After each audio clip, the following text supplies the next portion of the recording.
Hi, my name is Ugnius, I'm a pianist educator, and in today's video I'll share a brief tutorial, kind of a short tutorial, more like a review on grade 6 piano pieces featured in the ABRSM's piano syllabus 2023 to 2024. Now, I say it's a brief tutorial because if you want to see a full in-depth tutorial on all 9 pieces from this ABRSM book, with fingerings, technique tips, phrasing, rubatos, pedaling, and so on, go ahead and check my community page on my website, linked in the description down below, or maybe check a link somewhere here. It should pop out just about now.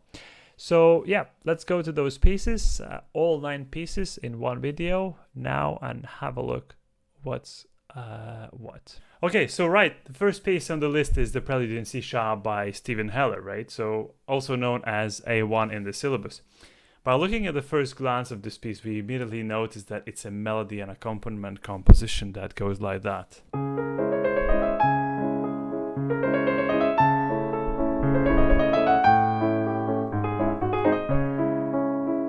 Right, so most of the piece has melodic semiquavers dominating the right hand, with the quavers and the crotchet notes in the accompaniment. So what's happening? In general, I would suggest working on the balance between the two hands as much as you can, making sure that the right hand is always very clearly audible.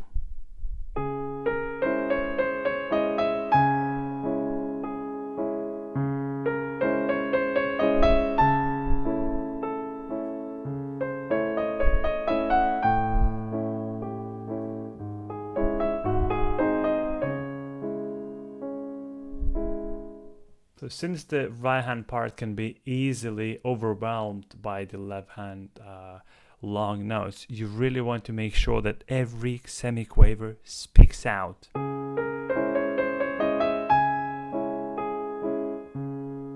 Since the semiquavers in the right hand part are very much grouped in the semiquaver groups, 4 notes at a time, you want to start working on them in blocks of 4 notes like so.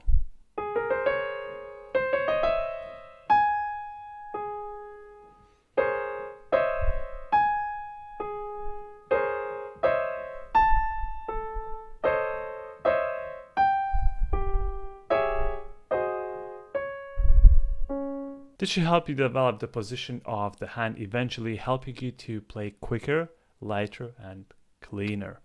Moving towards the middle of the piece, we notice that it's built into 2-bar phrases descending down. This music, in theory, we would call a sequence, and now that this happens, in most cases, we either diminuendo down or crescendo up, depending on the direction of the music. So to make it sound more flowing, more like water, more like give it a bit of life to the music. In this case, the sequence is moving down, creating the beautiful descending melodic lines. Therefore, I think it's best if we apply a bit of diminuendo.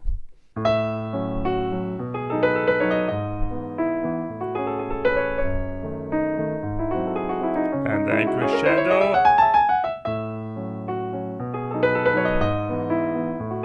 And so on. So moving on onto this piece, we notice an 8-bar phrase going down in the semiquavers and are at around bar 40 to 48. Since this feels to be the biggest struggle for most students, I'll talk extensively about this part in my full video tutorial published on my website, but I can tell you a good tip for now on how to get around this semiquaver passage work. So for starters, you really want to exaggerate that semiquaver movement with your wrist, like that. Right, and this will help you for your fingers to reach those notes that you're required to reach. Okay, so don't play just fingers. This is really difficult, especially if you have smaller hand. But something like that, really exaggerated.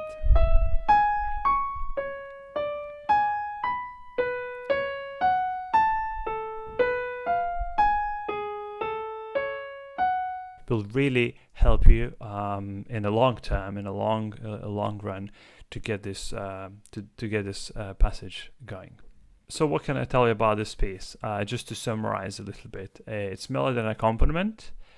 You want the semiquavers not to be overwhelmed by the left hand part. Okay, you probably want to practice left hand separately as well, right? So very lightly.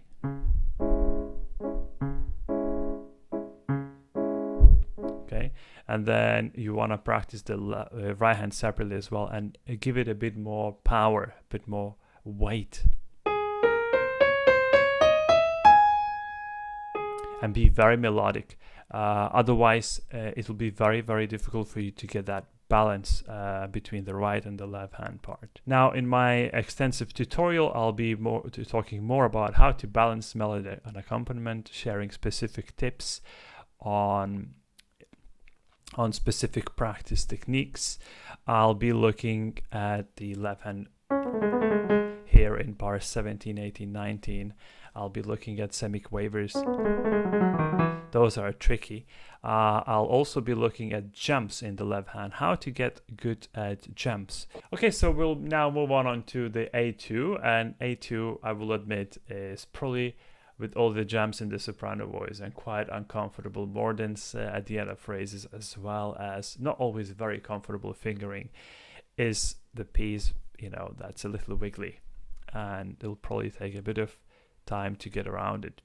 Now, talking about the fingering, some of it is really uncomfortable, and sadly, ABRSM it not always gives alternative fingerings because you have various different students with different hand sizes and so on and so forth, and so ABRSM could really try and do a little bit better work, I think, in my opinion, giving alternative fingering.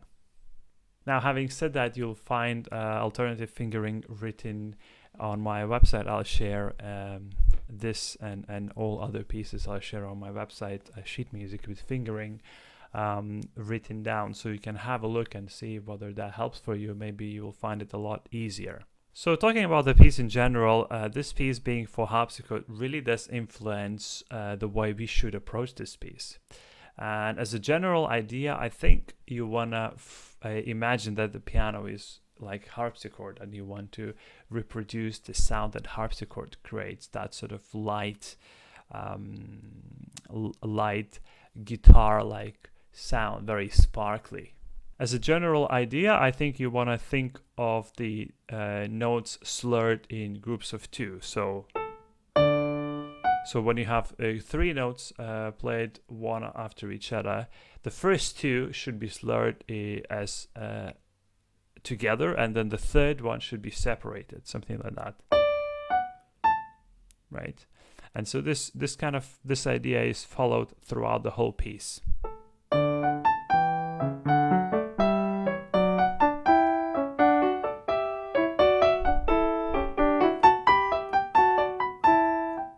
Something like that. So this will add a bit of baroque flavor to your playing, and it will give a bit of lightness, and it will also give it a bit of a lift and help it sound a bit more spirited and strong.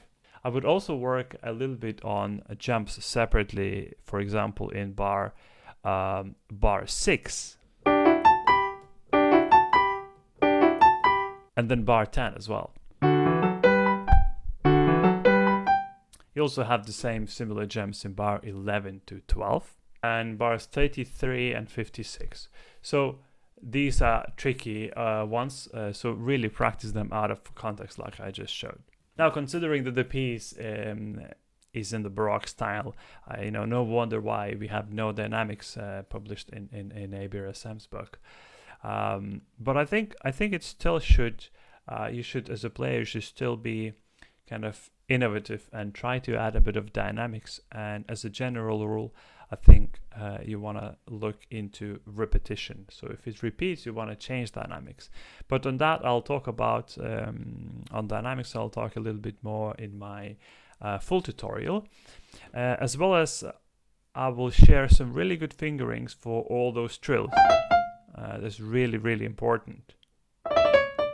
All these trills, I think they do require different fingerings, because they end up going into different directions. Some go down and some go up. So I think I'll be sharing different fingerings for every mordant and also trill, and I'll be sharing that in a format of a sheet music as well as a video tutorial. So the next piece from the 2023-2024 syllabus is an Allegro from the Sonatina by Friedrich Kuhlau, right? So Allegro from the Sonatina in C by Friedrich Kuhlau. This comes as A3 in the main ABRSM book. So by looking at this piece, straight away we notice that this is written in true classical period, right? So it has very clear phrasing.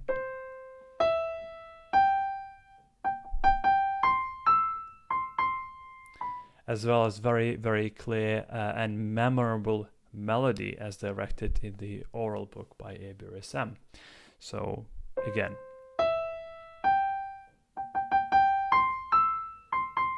it's very easy to memorize indeed this kind of melody and sing it as well. And also it has the kind of signature feature of classical period is the Alberti bass. That sort of style. I personally think you might want to pay attention more to the balance between the hands by giving a little bit more weight to the right hand.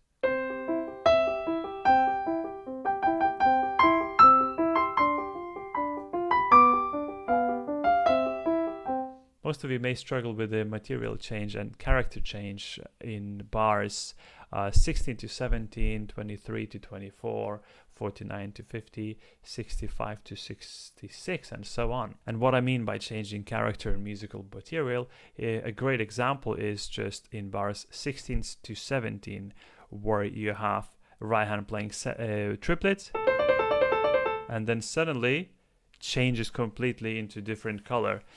So it's forte here, and then suddenly we have that piano dolce. So again,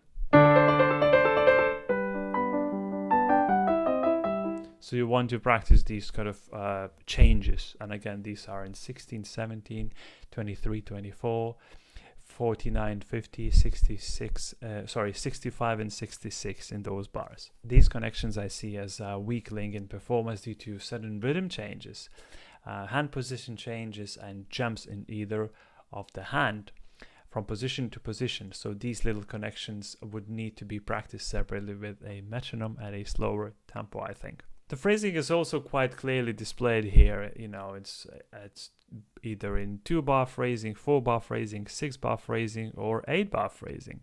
So just look out for those phrasings, and you should be on your way. Talking about semiquaver passages, again, I'll be talking about them a little bit more in depth in my full review or full tutorial published on my website. But what you could probably think is taking care of your thumb, right? So when playing those scales, you want your thumb to go underneath the palm when the changes happen. So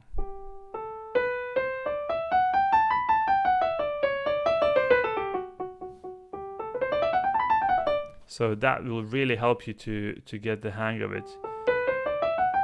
And you really want to avoid playing straight thumb like that. You want your thumb to go underneath the palm as soon as it's finished playing, so it's ready for the next part. In terms of dynamics, they're sort of written in, but to give you a little better flow to the music, here I would suggest to follow rule of thumb. When the melody goes up, crescendo. When the melody goes down, diminuendo. In full piano tutorial of this piece, I will concentrate on exploring all the things mentioned already, but in much greater detail. Right, so especially concentrating on phrasing, balancing between the melody and accompaniment, and tips for the semiquaver passages in both hands, as well as dynamics and other technical challenges, as well as pedal and many other things. Okay, moving through the syllabus, we have Robert Dett's piece called Honey, also codenamed as B1. So this piece does feel like it has 4 main challenges that will arise in the piece, and so one of them is balance between the hands, then pedaling, then jumps in the left hand, and then stretches in that left hand, both an arpeggio stretches occasionally and the stretches in chords. So the balance between the hand problem will arise because the dynamic markings are often pianissimo. Therefore, you will want to make sure the left hand does not overwhelm the right hand semiquavers.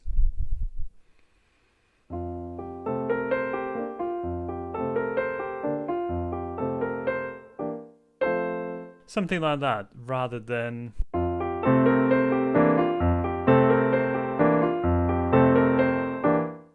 so that balance between the hands bit, you probably want to practice just right hand separately, making it quite deep, quite loud, and very sustained deep legato. Versus the left hand, it's got to be a little bit kind of lighter.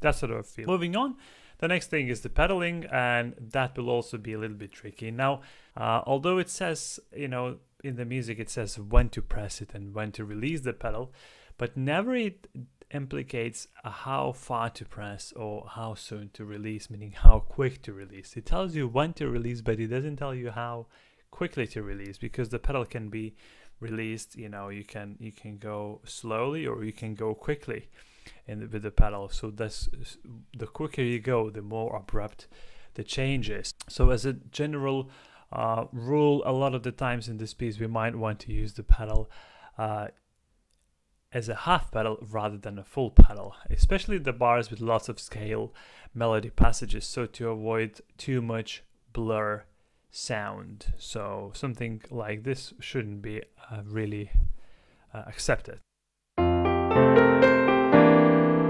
Something like that shouldn't be accepted. You want something a little light, something much more sensitive. So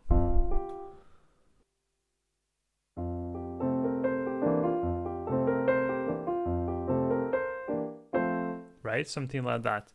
That's still flowy enough, still sustaining, but not blurring too much.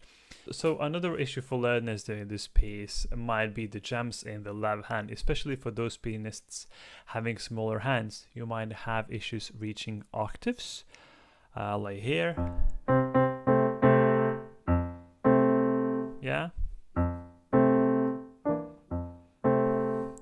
And then jumps in bars 17, 18, 19, and 20. This. All that business. Sorry, I didn't play rhythmically well, but I just wanted to demonstrate those jumps. So in the situations like these, you will probably want to practice obviously slowly, but you probably just want to follow the middle note. So if the middle note sits there, well, the outer notes should also sit properly. So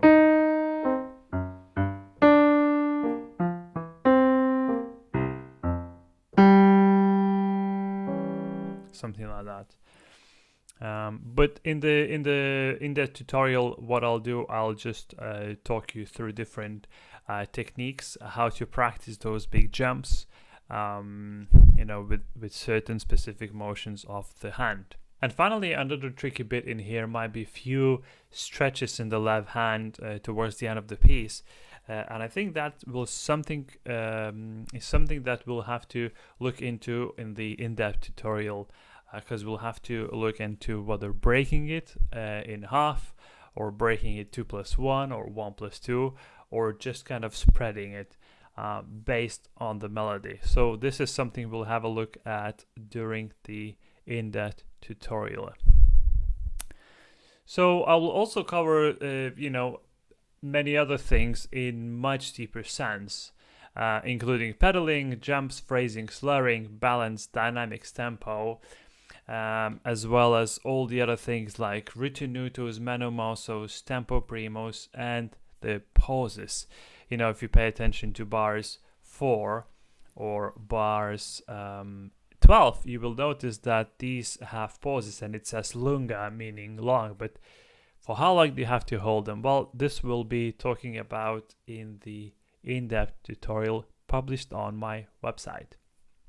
So the next piece on the list is the B2 Waltz by Granados. And again, so now this one is a little on the slower side. This being a dance has freedom, as the performance direction suggests to play quasi ad libitum, which basically means just free, kind of free as you like, as you wish.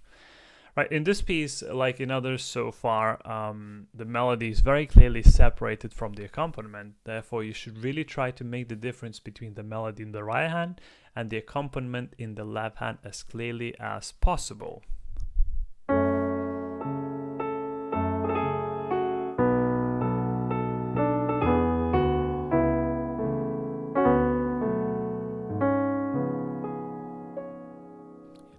You don't want it to sound like this.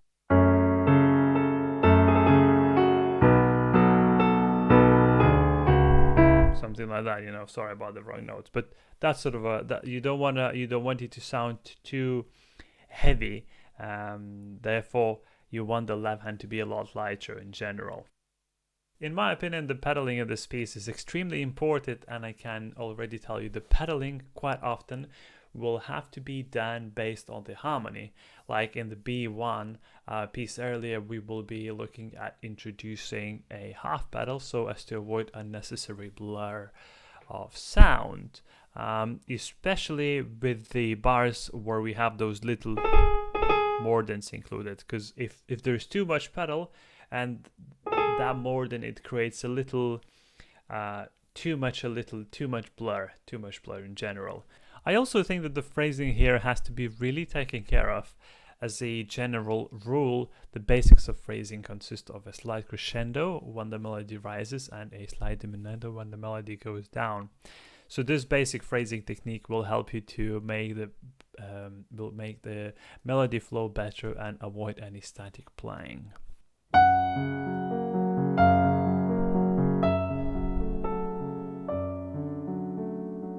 So in my video on my website, I'll be talking more closely about the left hand arpeggios towards the second half of the piece here, and how to go around them so they don't sound too heavy, and also it's quite easy because that stretch isn't very comfortable to be doing.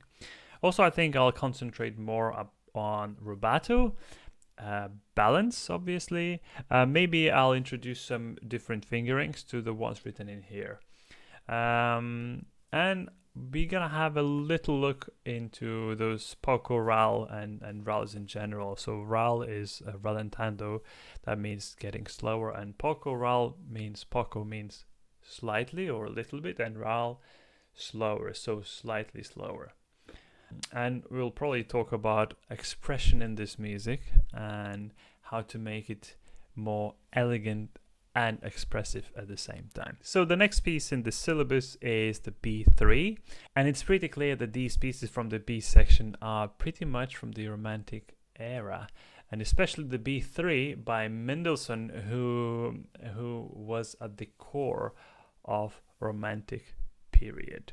Now that means that, as we know, Romantic period does offer extensive use of sustaining pedal, dynamics, rubato, clear textures of melody, accompaniment, and rich harmony. And so these things, they are not missing in the B3 piece by Felix Mendelssohn called Venetian Gondola Song. From this piece comes from this book, Songs Without Words. Now, by just looking at this piece, we notice again that there is a very clear texture of melody and accompaniment, with the melody being in the right hand and the accompaniment in the left hand. Left hand is very busy in its accompaniment, so you really want to take care of it and make it as light as possible so that the melody speaks through the accompaniment.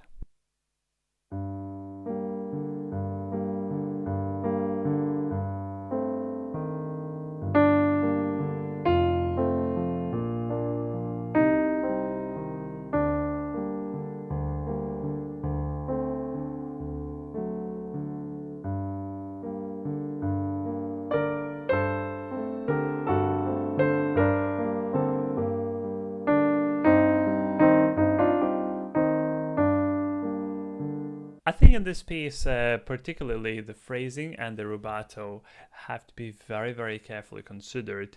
And then, so like in the previous pieces, the phrasing here can be described as when the melody goes up, we crescendo, when the melody goes down, we diminuendo, something like that. Down, down,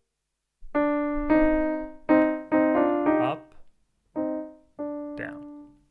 As a part of rubato feeling, I think this should be closely tied to the phrasing and the harmonical structure of the piece, because harmony does create this kind of tension and release feeling, and so whenever there is tense in music, we might want to push, and whenever there is the release feeling, we might want to relax.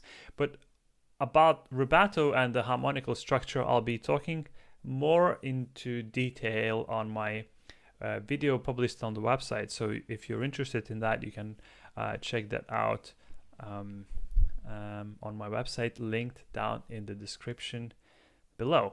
So the next big thing in this piece is obviously the voicing of the double notes in the right hand as well as the left hand. And so as a general rule, when we have the two notes played together, we don't really want to have the melody, both notes played at the same power like that. It doesn't create that kind of flowiness. It becomes very static. And so what you want to do is you want to play more of the top finger and less of the bottom finger.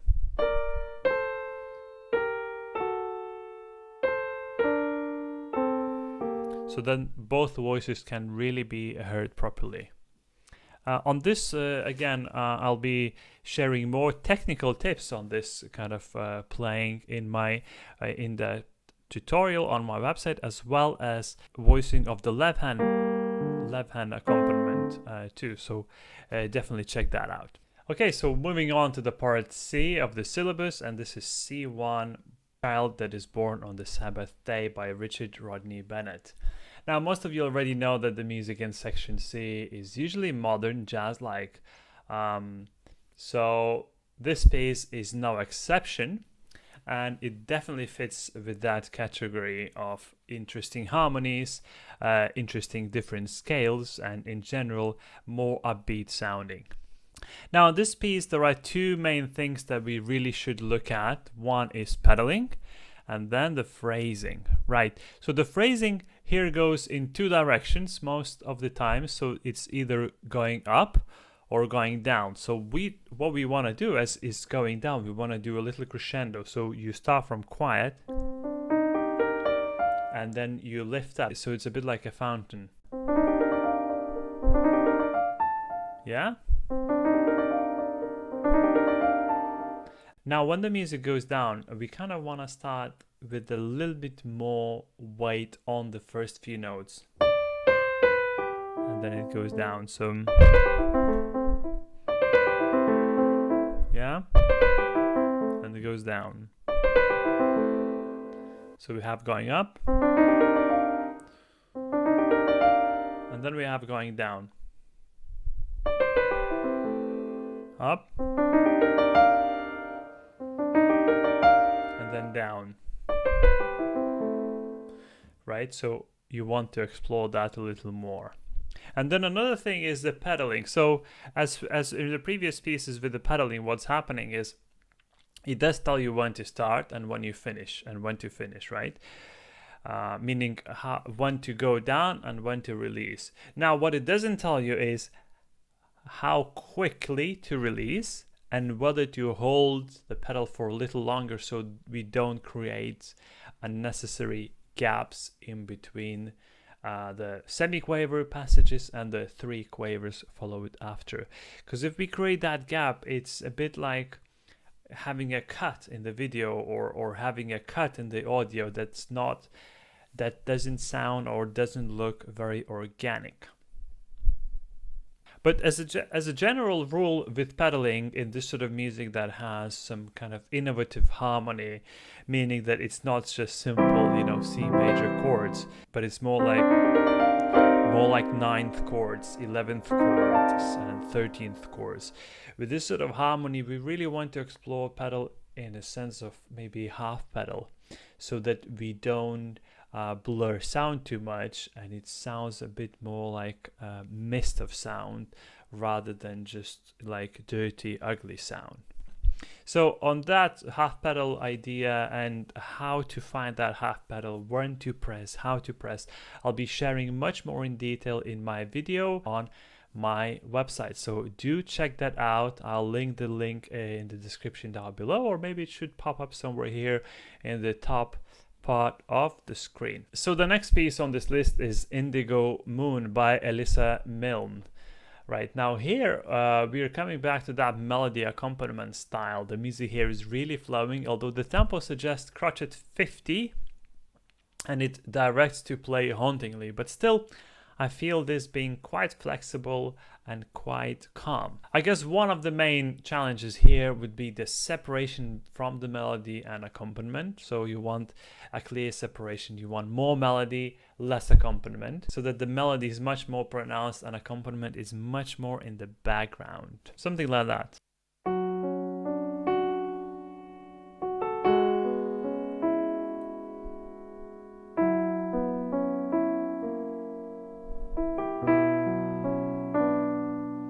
Something like that. Now I think also what you want to think about is the long notes in here. So the long notes is something that most students tend to forget about. And what I mean about the long note is the longer the note, the more pressure it will need, because that note has to sound for long. So for example, if you look at bar 8, you have a minim in the right hand. So you want that to be a little bit deeper, so you can still hear it after the harmony change. So this and much more we'll be talking about in the in-depth tutorial about how we hold those long notes so that they sound through the bar while harmony changes in the left hand. Because those little shifts, they do create a very interesting mood and gives this music a very interesting flavor. So accompaniment in the left hand playing has to be kind of imagined as if you're playing with a brush, right? So your hand is a brush and you're just making a movement like that, okay? So this gives a piece a little bit of a push, and it pushes the piece to go further and doesn't make it too static. Again, the pedaling is something that we'll have to look into extensively. Mostly we're going to be doing late pedaling. So this I'll talk about in my video on my website, and also half pedaling as well as rubato feeling that this music has plentiful. Okay, so moving on, we get to the last piece, and this piece is called the Jazz Exercise number 2 by Oscar Peterson. So Oscar Peterson, was an amazing pianist, jazz pianist, but also classical pianist. I've heard stories, I've read stories about him being able to transpose on the spot, Chopin studies, Opus 10 and Opus 25. So they're already quite difficult if you think about number 1. It's got to be played really clean, right? So, but he would be doing it in C sharp major, which is, I have no idea how to do it. So difficult. The C major is already very difficult, but the C sharp major is even more difficult. Not even talking about other keys like D major, E major, and so on. But putting that aside, the fact that he was an amazing jazz player as well as an amazing pianist, classical pianist, this piece does need a lot of slow practice, I'll tell you this. So there are 3 things to consider. You want to practice slowly without the swingy rhythms first. In other words, all the quavers play as quavers and not as crotchet and quaver triplets. So instead of doing this, right, you want to do just plain quavers. Otherwise, you might just struggle to get those hands together, and in general, you might struggle to play correct rhythms in a long run. Second thing to think about is practice slowly with the metronome so that you get the different rhythmic values correctly, like differences between triplet, duplet, and then the dotted quaver with the semiquaver, which is, yeah, so this is the bar, for example. Yeah, so we have crotchet, dotted quaver and a semiquaver, another, and then triplet, and then duplet. So you gotta practice with metronome this, otherwise you'll struggle to separate, make a clear distinction between the rhythmic values. Now the third thing is efficient fingering is a must here, right? So again, I'll complain a little bit. I think ABRSM should really provide more alternative fingerings if possible, and just kind of in general give a little bit more fingering, because you gotta understand that these pieces aren't always played by a student who have, you know, a massive hand, and so alternative fingering for smaller hand players is very, very welcome here. So having said that, this video wouldn't be enough for me to tell you all the fingerings for each piece. That's why I'll be sharing fingering tips and some sheet music with fingerings on my website, which you can check it out. I'll link it somewhere down in the description box below, or up somewhere in the video here. But talking about the etude in the in-depth video, I'll pretty much be talking about rhythm. I'll be talking about how to practice so that it feels very, very solid and strong playing. And I'll just give you a hint of what I'm going to talk about. I'm going to talk about deep practicing in the melody. So you want to be practicing very loudly with a very controlled legato.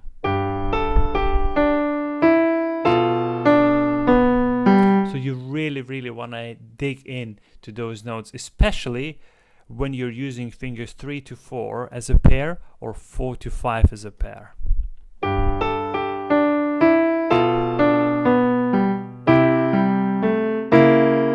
Okay, and then another thing we're going to talk about is accentuation in the music. So what Oscar Peterson is doing really well is putting double notes, or he's putting tied notes on the offbeat. So this way creating kind of accentuated notes where they shouldn't be, and that creates that kind of a jazzy feeling. So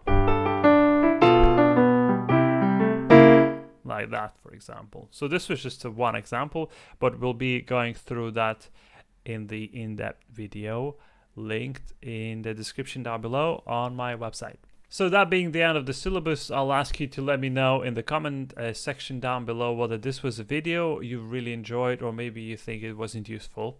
Also, for the extended video tutorials on each of the pieces in this video, head to my website and you'll get access to all 9 pieces from this grade 6 2023 to 2024. From ABRSM. I'll also publish complete fingerings for each of the pieces, as well as some tutorials for ABRSM oral exam part, and many different exercises to help you improve your oral skills, like singing, sight singing, listening, for cadences, listening for modulations, and for musical features. So head to my website and browse and see if you like it. That's amazing, and make sure to subscribe to this channel. I've been doing these videos for a little while now, and I hope you enjoyed. Anyway, that's it for now, and I'll see you in the next one.